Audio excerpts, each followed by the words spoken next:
ಎಲ್ಲರಿಗೂ ನಮಸ್ಕಾರ. ಇವತ್ತು ಸಮ್ಮರ್ ಸೀಸನ್ಗೆ ಬೇಕಾದಂತಹ 2 ರೆಸಿಪಿಗಳು.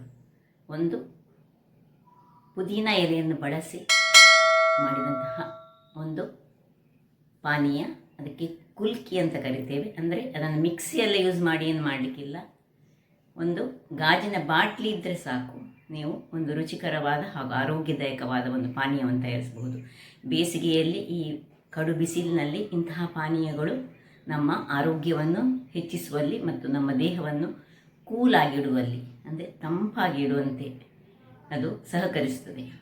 ಇನ್ನೊಂದು ಅದೇ ರೀತಿಯ ಮೊಸರನ್ನು ಯೂಸ್ ಮಾಡಿದಂತಹ ಒಂದು ರುಚಿಕರವಾದ ರೆಸಿಪಿ. ಅನ್ನದೊಟ್ಟಿಗೆ ಕಲಸಿ ತಿನ್ನಲಿಕ್ಕಂತೂ ಬಹಳ ರುಚಿಕರವಾಗಿರುತ್ತದೆ. ಹಾಗಾದರೆ ಈ 2 ರೆಸಿಪಿಗಳನ್ನು ನೋಡುವ ಮೊದಲು ಯಾರೆಲ್ಲ ನನ್ನ ಚಾನಲನ್ನು ನೋಡ್ತಿದ್ದೀರಿ, ಯಾರೆಲ್ಲ ಇನ್ನೂ ಸಬ್ಸ್ಕ್ರೈಬ್ ಆಗಿಲ್ಲ, ದಯವಿಟ್ಟು ಸಬ್ಸ್ಕ್ರೈಬ್ ಮಾಡಿ, ಸಪೋರ್ಟ್ ಮಾಡಿ ಅಂತ ಹೇಳುತ್ತಾ ಬನ್ನಿ ಯಾವ ರೀತಿಯಲ್ಲಿ ಈ 2 ರೆಸಿಪಿಗಳನ್ನು ಮಾಡುವುದೆಂದು ನೋಡೋಣ. ವೀಕ್ಷಕರೇ, ಇವತ್ತು ಬಟಾಟೆಯನ್ನು ಬಳಸಿ ಒಂದು ಸಮ್ಮರ್ ಸೀಸನ್ಗೆ ಬೇಕಾದಂತಹ ತಂಪಾದ ಒಂದು ರೆಸಿಪಿ. ಅದಕ್ಕೆ ಸ್ವಲ್ಪ ಮೊಸರು ಬೇಕು ನಮಗೆ. ಯಾವುದೇ ಮೊಸರನ್ನು ಒಂದು ಅರ್ಧ ಲೋಟದಷ್ಟು ಮೊಸರು ಅಥವಾ 1 ಲೋಟದಷ್ಟು ಮೊಸರು ಇದ್ದರೆ ಆಗ್ತದೆ. ಒಂದು ಬಟಾಟೆಗೆ 1 ಲೋಟದಷ್ಟು ಮೊಸರು ಬೇಕಾಗ್ತದೆ. ಮತ್ತು ನೀರುಳ್ಳಿ ಮತ್ತು ಕೆಲವು ಮಸಾಲೆ ಇಂಗ್ರೀಡಿಯೆಂಟ್ಸ್, ಅದು ನಿಮ್ಮ ರುಚಿಗೆ ತಕ್ಕಷ್ಟು. ಈಗ ಮೊದಲಿಗೆ ನಾವೇನು ಮಾಡೋ ಹೇಳಿದರೆ, ಈ ಬಟಾಟೆಯನ್ನು 2 ಅಥವಾ 4 ಹೋಳುಗಳಾಗಿ ಮಾಡಿ ಇದನ್ನು ಒಂದು ಕುಕ್ಕರ್ನಲ್ಲಿ ಹಾಕಿ ಬೇಯಿಸ್ಕೊಳ್ಳೋಣ. ಸ್ವಲ್ಪ ನೀರನ್ನು ಹಾಕ್ಕೊಂಡು ಇದನ್ನು ಆನ್ ಮಾಡಿಕೊಂಡಿದ್ದೇನೆ. ಸ್ವಲ್ಪ ನೀರನ್ನು ಹಾಕಿ ಇದು ಸ್ವಲ್ಪ ಮುಳುಗುವಷ್ಟು ನೀರನ್ನು ಹಾಕಿ ಇದನ್ನು ಮುಚ್ಚಳ ಮುಚ್ಚಿ 1 ವಿಸಿಲ್ ತೆಗೆದುಕೊಳ್ಳೋಣ. ಬಟಾಟೆ ಜಸ್ಟ್ ಬೇಯಲಿ, ಅಷ್ಟೊತ್ತಿಗೆ ನಾವಿಲ್ಲಿ ನೀರುಳ್ಳಿಯನ್ನು ಸಣ್ಣದಾಗಿ ಸ್ಲೈಸ್ ಮಾಡಿಕೊಳ್ಳೋಣ. ವೀಕ್ಷಕರೇ, ಇಲ್ಲಿ ನೋಡಿ, ಇಲ್ಲಿ ನೀರುಳ್ಳಿಯನ್ನು ಹೀಗೆ ಉದ್ದವಾಗಿ ಕಟ್ ಮಾಡಿ ಇಟ್ಕೊಂಡಿದ್ದೇನೆ. ಇಲ್ಲಿ ಸ್ವಲ್ಪ ಉಪ್ಪು, ಒಂದು ಅರ್ಧ ಚಮಚದಷ್ಟು ಮೆಣಸಿನ ಪುಡಿ, ಅರ್ಧ ಚಮಚದಷ್ಟು ಗರಂ ಮಸಾಲೆ ಪುಡಿ. ಇಲ್ಲಿ ಈಗ ಇದು ನೋಡಿ ಸಣ್ಣಗಾಯಿತು, ತೆಗೆದುಕೊಳ್ತಿದ್ದೇನೆ. ಈಗ ಒಂದು ಪಾತ್ರೆಗೆ ತೆಗೆದುಕೊಳ್ಳೋಣ. ಬಟಾಟೆ ಚೆನ್ನಾಗಿ ಬೆಂದಿರಬೇಕು.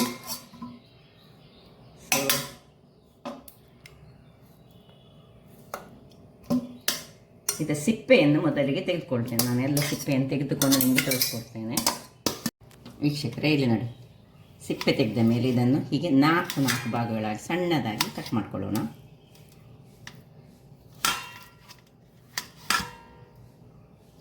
ಇದನ್ನು ನೀವು ಗೆಣಸಿನಲ್ಲಿ ಸಹ, ಅಂದರೆ ಸ್ವೀಟ್ ಪೊಟ್ಯಾಟೋದಲ್ಲಿ ಸಹ ಮಾಡ್ಬೋದು.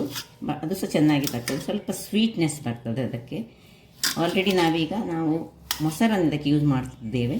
ಸೊ ಹೀಗೆ ಕಟ್ ಮಾಡಿದ ಮೇಲೆ ಇವುಗಳನ್ನೆಲ್ಲ ಒಂದು ಬೌಲಿಗೆ ಟ್ರಾನ್ಸ್ಫರ್ ಮಾಡ್ಕೊಳ್ಳೋಣ.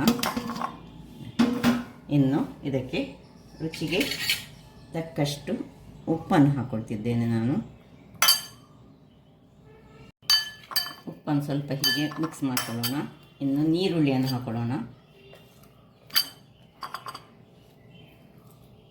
ನೀರುಳ್ಳಿಯನ್ನು ಹಾಕ್ಕೊಂಡು ಅದಕ್ಕೆ ಮೆಣಸಿನ ಪುಡಿ, ಇನ್ನೊಂದು ಅರ್ಧ ಚಮಚದಷ್ಟು ಗರಂ ಮಸಾಲೆಯ ಪುಡಿ,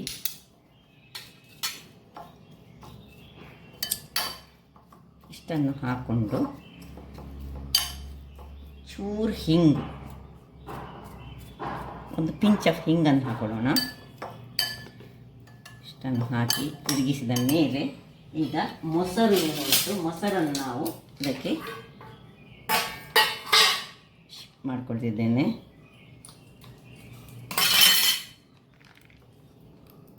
ಎಷ್ಟು ನೀವು ಮಾಡ್ತೀರಾ ಆ ಪ್ರಮಾಣದಲ್ಲಿ ಮೊಸರನ್ನು ಹಾಕ್ಕೊಳ್ಳಿ. ಸೊ ಇನ್ನು ಸ್ವಲ್ಪ ಬೇಕಾದೀತು. ಈಗ ಇದಕ್ಕೊಂದು ಒಗ್ಗರಣೆ ಬೇಕು. ಇಲ್ಲಿ ಒಗ್ಗರಣೆಗೆ ನಾನು ಬಿಸಿ ಆಗಲಿಕ್ಕೆ ಒಂದು ಪಾತ್ರೆಯನ್ನು ಇಟ್ಕೊಂಡಿದ್ದೇನೆ. ವೀಕ್ಷಕರೇ ನೋಡಿ, 1 ಚಮಚದಷ್ಟು ನಾವು ಎಣ್ಣೆಯನ್ನು ಹಾಕೊಳ್ಳೋಣ. ಎಣ್ಣೆಗೆ ಸ್ವಲ್ಪ ಸಾಸಿವೆ, ಸ್ವಲ್ಪ ಜೀರಿಗೆ, ಕರಿ ಲೀವ್ಸ್ ಮತ್ತು ಸ್ವಲ್ಪ 1 ಚಮಚದಷ್ಟು ಉದ್ದಿನ ಬೇಳೆ ಇಷ್ಟನ್ನು ಹಾಕ್ಕೊಂಡು ಇದನ್ನು ಉದ್ದಿನ ಬೇಳೆ ಸ್ವಲ್ಪ ಕಲರ್ ಚೇಂಜ್ವರೆಗೆ ಚೂರು ಹುರಿಕೊಳ್ಳೋಣ. ಈಗ ಕೊನೆಯದಾಗಿ ಒಂದು ಪಿಂಚ್ ಆಫ್ ಹಿಂಗು ಹಾಕ್ಕೊಂಡು ಒಳ್ಳೆ ಹೊಡಿತಾ ಬಂತು ನೋಡಿ, ಆಫ್ ಮಾಡ್ಕೊಳ್ಳೋಣ. ಇದಕ್ಕೆ ಶಿಫ್ಟ್ ಮಾಡೋಣ. ಒಂದು ಸುಲಭ ರೀತಿಯ ಸಮ್ಮರ್ಗೆ ಬೇಕಾದ ಈ ಅನ್ನದೊಟ್ಟಿಗೆ ತಿನ್ಬೋದು, ಗಂಜಿಯೊಟ್ಟಿಗೆ ತಿನ್ಬೋದು, ಹೇಗೆ ಸಾಕ್ತದೆ. ಸೊ ಇನ್ನೊಂದು ನಾವು ಈಗ ಸಮ್ಮರ್ಗೆ ಬೇಕಾದಂತಹ ಒಂದು ಕುಲ್ಕಿ ಡ್ರಿಂಕ್ ಮಾಡೋಣ. ಇದನ್ನೀಗ ಪಕ್ಕಕ್ಕೆ ಇಟ್ಕೊಳ್ತಿದ್ದೇನೆ ನೋಡಿ. ಇದು ರುಚಿಯಾಗಿ ಬಂತು ವೀಕ್ಷಕರೇ. ಈ ಕುಲ್ಕಿ ಮಾಡಲಿಕ್ಕೆ ಈಗ 1 ಗ್ಲಾಸ್ನಷ್ಟು ನಾನು ಮಾಡ್ತಿದ್ದೇನೆ. ಸ್ವಲ್ಪ ಪುದೀನದ ಸೊಪ್ಪು ಬೇಕು ನೋಡಿ, ಇನ್ನು ಅರ್ಧ ಲಿಂಬೆ ಹುಳಿ ಬೇಕು ನಮಗೆ, ಸ್ವಲ್ಪ ಈ ಕಲ್ಲು ಸಕ್ಕರೆ. ಇದು ಕಲ್ಲು ಸಕ್ಕರೆಯನ್ನು ನಾವು ಮೊದಲಿಗೆ ಸ್ವಲ್ಪ ಪೌಡರ್ ಮಾಡ್ಕೊಳ್ಳೋಣ. ಕಲ್ಲು ಸಕ್ಕರೆ ಇಲ್ಲದಿದ್ದರೆ ಬೆಲ್ಲದ ಪುಡಿ ಯೂಸ್ ಮಾಡಿದರೆ ಸಾಕ್ತದೆ, ಯಾವುದು ಸಾಕ್ತದೆ, ಅಥವಾ ಶುಗರ್ ಸಿರಪ್ ಸಹ ಯೂಸ್ ಮಾಡ್ಕೊಳ್ಬೋದು. ಸೊ ಚೆನ್ನಾಗಿ ಇದನ್ನು ಪುಡಿ ಮಾಡ್ಕೊಳ್ಳೋಣ. ಇನ್ನು ಇದರೊಟ್ಟಿಗೆ ನಮಗೆ 1 ಚಮಚದಷ್ಟು ಸಬ್ಜಾ ಬೀಜ, ಕಾಮಕಸ್ತೂರಿ ಅಂತ ನಾವೇನು ಕರಿತೇವೆ, ಅದನ್ನು ಸ್ವಲ್ಪ ಒಂದು 10 ನಿಮಿಷಗಳ ಮೊದಲು ನೀರಿನಲ್ಲಿ ಹಾಕಿಟ್ಕೊಂಡಾಗಬೇಕು. ಇನ್ನು ಒಂದು ಮೆಣಸನ್ನು ಹೀಗೆ ಈ ರೀತಿ ಜಸ್ಟ್ ಒಂದು ಸ್ಲಿಟ್ ಮಾಡಿಕೊಂಡ್ರೆ ಆಯಿತು. ಒಂದು ಸಣ್ಣ ತುಂಡು ಶುಂಠಿಯನ್ನು, ಸಣ್ಣದು ಸಾಕು, ಈ ಒಂದು ಚೆನ್ನಾಗಿ ಗುದ್ದಿಕೊಂಡು ಇದನ್ನು ರೆಡಿ ಮಾಡಿ ಇಟ್ಕೊಳ್ಬೇಕು.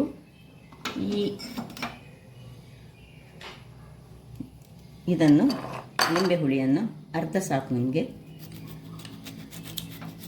ಸೊ ಅರ್ಧವನ್ನು ನಾವು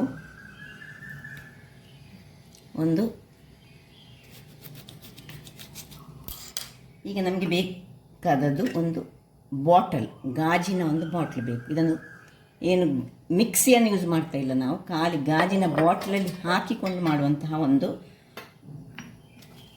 ಈಗ ಈ ಒಂದು ಪುದೀನ ಎಲೆಗಳನ್ನು ಚೆನ್ನಾಗಿ ಕೈಯಲ್ಲಿ ಕ್ರಷ್ ಮಾಡಿಕೊಂಡು ಇದರೊಳಗೆ ಹಾಕ್ಕೊಳ್ತಿದ್ದೇನೆ.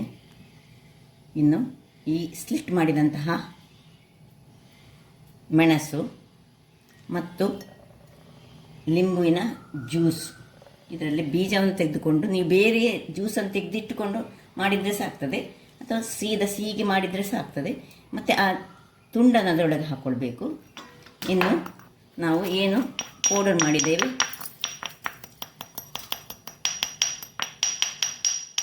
ಶುಗರ್ ಕ್ಯಾಂಡಿ, ಕಲ್ಲು ಸಕ್ಕರೆಯ ಪುಡಿ, ಇಷ್ಟನ್ನು ಹಾಕಿ ಸ್ವಲ್ಪವೇ ಸ್ವಲ್ಪ ಉಪ್ಪು, ಪಿಂಚ್ ಆಫ್ ಉಪ್ಪನ್ನು ಹಾಕೊಳ್ಳೋಣ. ನಾನು ಬ್ಲ್ಯಾಕ್ ಸಾಲ್ಟ್ ಅಥವಾ ಪಿಂಕ್ ಸಾಲ್ಟ್ ಯಾವ ಸಹ ಆಗ್ತದೆ, ಎರಡರಲ್ಲಿ ಹಾಕ್ತದೆ. ಇನ್ನು ಈ ಒಂದು ಸಣ್ಣ ತುಂಡು ಶುಂಠಿಯನ್ನು ಇದರಲ್ಲಿ ಗುದ್ದಿ ಇದಕ್ಕೆ ಹಾಕ್ಕೊಂಡಿದ್ದೇನೆ.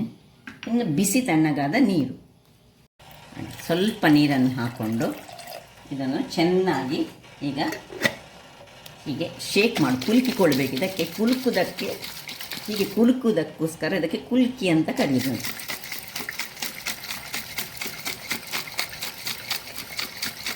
ಈಗ ಈ ರೀತಿಯಾಗಿ ಒಂದು 5 ನಿಮಿಷಗಳ ಕಾಲ ಇದನ್ನು ಕುಲುಕಿಕೊಳ್ಬೇಕು ವೀಕ್ಷಕರೇ. ಹೀಗೆ ನಾನೊಂದು 5 ನಿಮಿಷಗಳ ಕಾಲ ಹೀಗೆ ಕುಲುಕಿಕೊಂಡೆ. ಸೊ ಇದು ಹೀಗೆ ಕುಲುಕುದಕ್ಕೋಸ್ಕರ ಇದಕ್ಕೆ ಕುಲ್ಕಿ ಅಂತ ಕರೀದು ನೋಡಿ. ಈ ರೀತಿ ಬರ್ತದೆ, ಒಳ್ಳೆ ಚೆನ್ನಾಗಿ ಇದರಲ್ಲಿ ಬಂತು. ಈಗ ಇದನ್ನು ಒಂದು ಗ್ಲಾಸಿಗೆ ಗಾಳಿಸ್ಕೊಳ್ಳೋಣ. ಯಾವ ರೀತಿ ಬಂತು ನೋಡಿ, ಸ್ವಲ್ಪ ಖಾರ ಹಾಗೂ ಸಿಹಿ ಹೀಗೆ ಇದರ ಮಿಶ್ರಣದಿಂದ ತುಂಬಿರ್ತದೆ. ಸ್ವಲ್ಪ ನೋಡಿ ಹೀಗೆ ಇದನ್ನು ಚೆನ್ನಾಗಿ, ಈ ಸಮ್ಮರ್ ಸೀಸನಿಗಂತೂ ಹೇಳಿ ಮಾಡಿಸಿದಂಥದ್ದು. ಇದು ಹೆಚ್ಚಾಗಿ ಕೇರಳದಲ್ಲಿ ಇದನ್ನು ಮಾಡ್ತಾರೆ, ಈ ಕೇರಳದ ಶೈಲಿ ಇದು. ಸೊ ಇನ್ನು ಇದಕ್ಕೆ ನಾವು